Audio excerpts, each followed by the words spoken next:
Hello, everyone. My name is Demetrius Harmon. I'm a financial coach. I own Harmon Financial Coaching. I help my clients with budgeting, paying off debt, saving money, building wealth, and this increasing their financial literacy.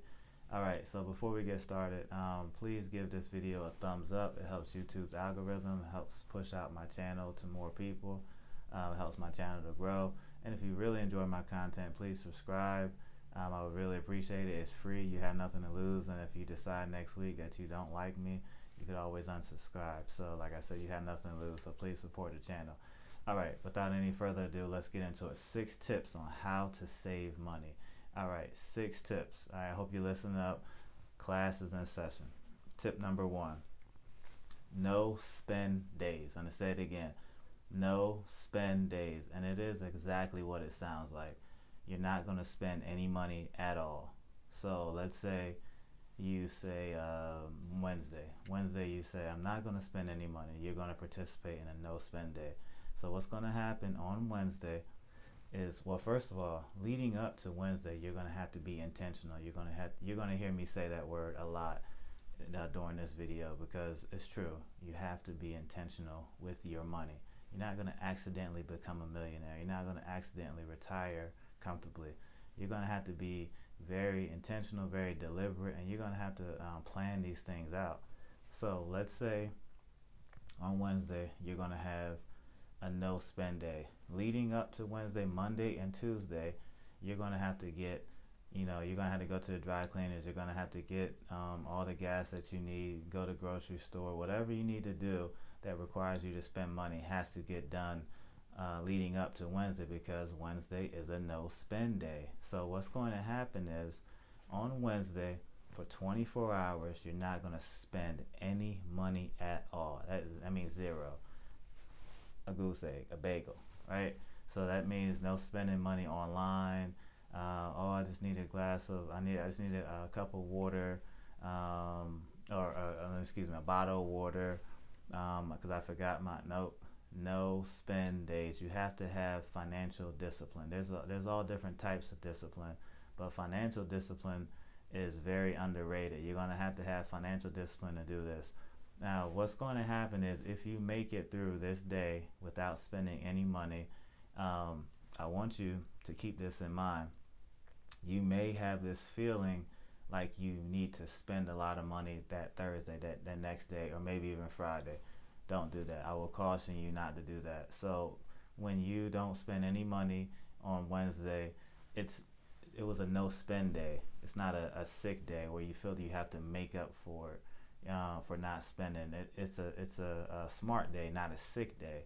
So on Thursday or Friday, do not feel the need like, oh, I have to spend money, or I have to play catch up, or I deserve. No, what you deserve is to get out of debt, build wealth, and leave a legacy for your kids. So what's going to happen is, on Thursday and Friday, if you go crazy, you're going to sully, and by crazy I mean go spend a bunch of money trying to play catch up in your mind. You're going to sully all your hard work that you did on Wednesday. So don't do that, okay? I caution you on that. Please do not do that.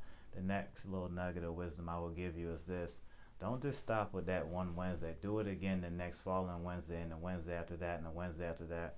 And that's what you call stacking reps. Some people call it habit stacking. And what you want to do is get into a habit of participating in no spend days on Wednesday. And guess what? You will start to save money. Imagine that. All right. If you don't learn how to save money, these are one of the core principles of money management. You're going to always struggle. All right. You're going to have to learn. You can't, there's no elevator to success. You have to take the stairs, and you can't skip one step. You got to learn how to save money. You got to start flexing that muscle. You got to start flexing that financial discipline muscle, or else you're always going to struggle with this. So saving money is crucial. So please. All right. So that was your first tip. No spend days. All right. Tip number 2, pack your lunch. When you go to work, pack your lunch. All right. So I'm going to link an article in my description box below, and this article estimated that if you pack your lunch, you will be able to save $1,222 a year. I'm gonna say it again: $1,222 a year. I don't know about you, but a little over $1,200, I would definitely take that. I would invest that. So if you are going to work and you're not packing your lunch, you are wrong. I've seen it. I've seen too many people do it. When you go to work and you say, "Oh, I'm just going to grab lunch later on today. I'm going to catch up with so and so. We plan on going to this place." No, do not do it. So when you start packing your lunch, again, that's going to be another habit, something else you're going to have to start planning for. And remember, it's a little over $1,200 on the line on the table. So this is what's at stake. For some people, it's even more than that. So if you start packing your lunch when you go to work, you are automatically going to start saving some money. Okay? So, excuse me. When you are going to work, you're going to have to take 10 or 15 minutes each day and start to pack your lunch. I know people who make a lot of money and they still pack their lunch. And guess what? They're winning with their money. No surprise there. Okay? So pack your lunch when you go to work. Don't sleep on that. That's your tip number 2. Oh, and before I forget, I know there's some people who think that everyone's staying at home. Well, that's not true. There are a lot of people who are back at work, and they're up and running, and people are going on lunch breaks and things like that. So this tip is very, very helpful. So please start packing your lunch when you go to work. All right, tip number 3. Change your phone provider. I'm going to say it again. Change your phone provider. I'm going to share a little story with you. I talked about this in my previous video when I talked about my wife and I getting out of debt in 2018. I used to be with Verizon for the longest time, like a really long time, maybe 15 years or so. And my wife, she would ask me from time to time, should we switch phone providers? And I would always tell her no. I was like, nope, I wasn't feeling that ideal at all. I was thinking I was gonna have like spotty service. Maybe I was gonna get drop calls, whatever the case may be. But in 2018, we had an awakening when we got out of debt once and for all. And she asked me again, and I said, you know what? It's time. Let's look into another phone provider. And I want to say we end up saving ourselves maybe $40 each month.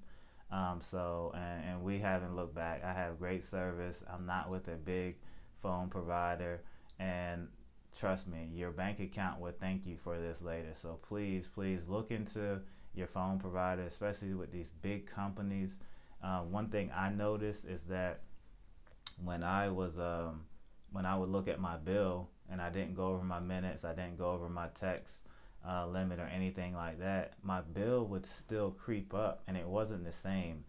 And I found that very odd. So if I'm not going over any of my plans, my bill should be ideally just one flat rate, right? But all these little surcharges and a bunch of junk that I'm not aware of, that I don't even understand, and when you call them about it, they can't explain it to you, but you have to foot the bill, you have to pay it.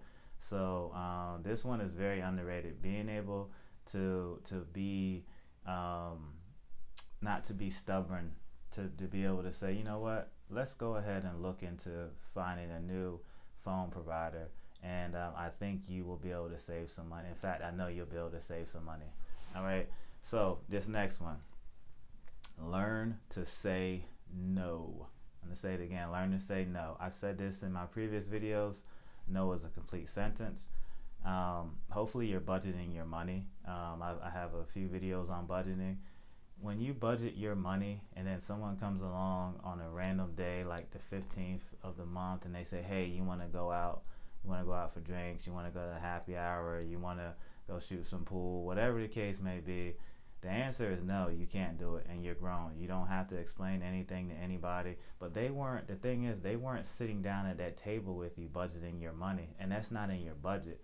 So if you don't do something because it's not in your budget, I want to tell you, that doesn't mean that a budget doesn't mean you're broke. That just means that you're smart. So if you learn to say no, what's going to happen is you will save yourself a ton of money in the long run, because after a while people will stop asking you, and hopefully you're developing that financial discipline, and you say, you know what, I'm not going to do this. And now they also understand that you're not going to do X, Y, Z. And then they'll get the message. They'll say, wait a minute, if I want to hang out with him or her, I have to plan this. And then maybe then it'll be in your budget. But like I said, you'll be able to start to save that money. So learning how to say no, if you can figure out how to say no right now, each day, one step at a time, you're going to save yourself a lot of money. All right. This fifth one, the envelope system. The envelope system is really simple. Let's say you take an envelope and you label it restaurant, and your budget for restaurant is $100, and you're gonna go to the bank, because again, hopefully you're budgeting. You're gonna put $100 in this envelope labeled restaurant, and whenever you go out to eat, you're gonna take that money from that restaurant envelope and go get something to eat. But here's the catch: when that envelope is empty, you're done. You're done. Do not go back to the ATM and put an additional $40 in there. Once the envelope is empty, that means you're done. So if you have $10 and there's 4 more days left in the month, well, that's all you have. You have $10 left, so you better make it count. And this is the crazy thing about using cash. A lot of people may know this, and some people probably don't. But when you use cash, there's this psychological thing that happens, and it registers in your brain that, whoa, I'm really spending money. I'm actually spending money. So if you look at something like, you look at Amazon, and, if you're a part of Amazon Prime, you go there, you put something in the cart, and you hit submit, and boom, it's on your doorstep that same day sometimes, right? So it doesn't even feel like you spent any money. But if I were to hand you a Benjamin Franklin, a nice crisp $100 bill or a $50 bill, if you're anything like me, a $20 bill, it doesn't matter. And those big bills, I'm hesitant. I'm hesitant to let go of it, right? So I can tell you where I spent it at and how much change I got back, because it's physical money. It's tangible. So what's going to happen is you're going to be a lot less likely to be reckless with that cash. And all of a sudden now you'll say, ooh, wait a minute, I just spent $25 at Starbucks, and you're like, I didn't really get a lot. You will slow down. And what's going to happen, I promise you, as you start to do the envelope system for certain line items, not all of them, but certain line items, you will go back to certain envelopes, and there'll still be money left in there from last month. So again, that's proof that you'll be saving money. So let's say it was $100 the next month for eating out, and then when you go to look in the envelope from last month, you still have $10 in there. So now you only need to take $90 out instead of the full $100, and that's how you start to habit stack, and you start to save money. And I'm telling you, your bank account will thank you for it later. I'm gonna say this again. I sound like a broken record. You're gonna have to learn how to save money. Live on less than you make. It's crucial. It's mandatory. All right. Last but finally not least, cut the cord. Cut the cable cord. Cut all these streaming services out. Netflix, Hulu, Disney Plus. I can't even name all of them. I'm honestly, I can't. So I want to point out something to you. I want you to listen up very carefully. I'm a sports guy. I love basketball. I love football. So I get it. I'm not saying I hate TV. I'm just saying I'm focused. I'm trying to leave a legacy. I'm trying to build wealth, and I'm just trying to be as efficient as I possibly can and get better each and every day. So while you're sitting on the couch watching TV, watching Cheetos, you are literally watching people live out their dreams. That's their dream. Some of these actors and actresses, they wrote it down on a piece of paper when they were in their 5th grade that they wanted to be on TV. So you're watching them live out their dream. But while you're watching them, ask yourself this: are you one step closer to your dream by watching them live out their dream?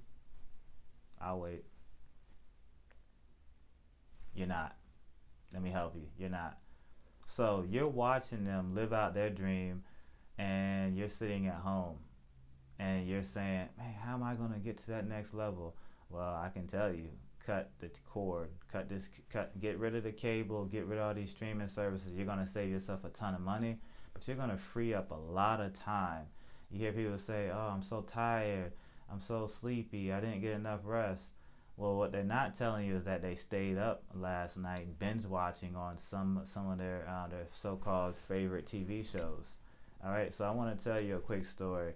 When I was getting my bachelor's degree, the school I was going to, we had to turn our work in on Sunday. That was a big night. We had to turn our work in on Sunday, and there was times where there's like a late the last game for Sunday night football is on. Two good teams are playing. A lot of good shows and there's a lot of good stuff on Sunday nights, right? Because they know everybody's home. And then I realized I asked myself one day, I'm watching people who have their college degrees already.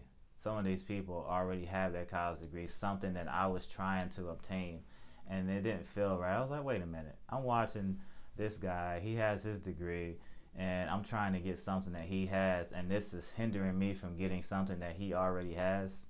Come on now. So cut the cord, get rid of cable, get rid of the streaming services. You will thank yourself later. You're going to save a lot of money. You're going to be super productive. Pick up a book, start listening to some podcasts, and just go out there and be great. All right, so that's my time. I hope you learned a lot. Again, give this video a thumbs up. Helps YouTube algorithm. It helps my channel to grow. Definitely subscribe, like, comment, subscribe, and share. Take care. God bless. And before I forget, change your mindset, grow your money. All right, take care. God bless.